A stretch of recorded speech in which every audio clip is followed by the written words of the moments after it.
Today on my Campfire Tales, I wanted to talk a little bit about foraging, especially for, fruits and berries. I've foraged all my life, and I even taught classes on gathering edible wild food with my wife.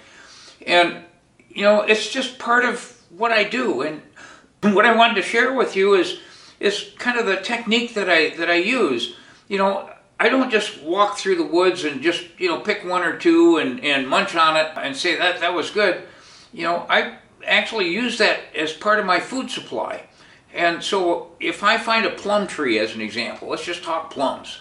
If I find a plum tree that, I like the taste of it, etc., I'll plan on how I'm going to use those plums. What am I going to make jams? Am I going to jellies? Am I going to make smoothies, pies, sauces? There's all kinds of things that you can look to YouTube and say, okay, I can, here's a recipe on how I can do this, etc.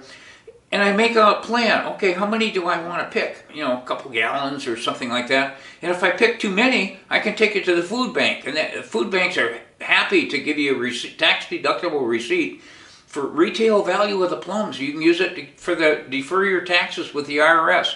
So anyway, I go out and I get my plums. You've only got about 3 to 5 days after you pick them to do something with them. So you can either cut them in half and take the pit out of them and freeze them whole, or you can dry them in the oven. You can dry them in a dehydrator. Look up the different ways of just kind of storing them until you get around to using them.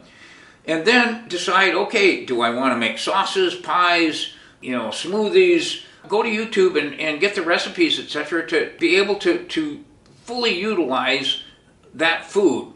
And in terms of just a plum trees, what I've done is I've gone around my neighborhood and I see plums that have dropped to the ground year after year and nobody's harvesting them. The guy that planted that tree is long gone. The new neighbor, just doesn't like plums apparently or something. So I bang on the door and say, hey, do you mind if I harvest a couple of these plums?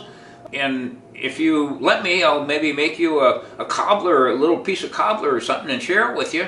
And I get to meet neighbors that way and just make new friends, etc. And I don't think I've ever been turned down. I can't remember it anyway.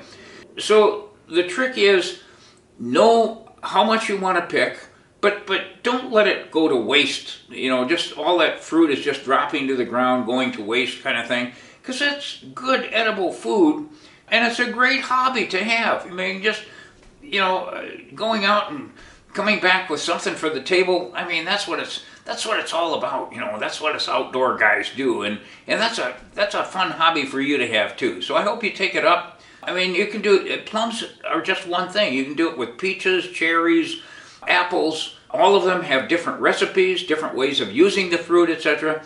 Spend a little time on the internet, figure out, okay, I saw a good tree that has figs on it.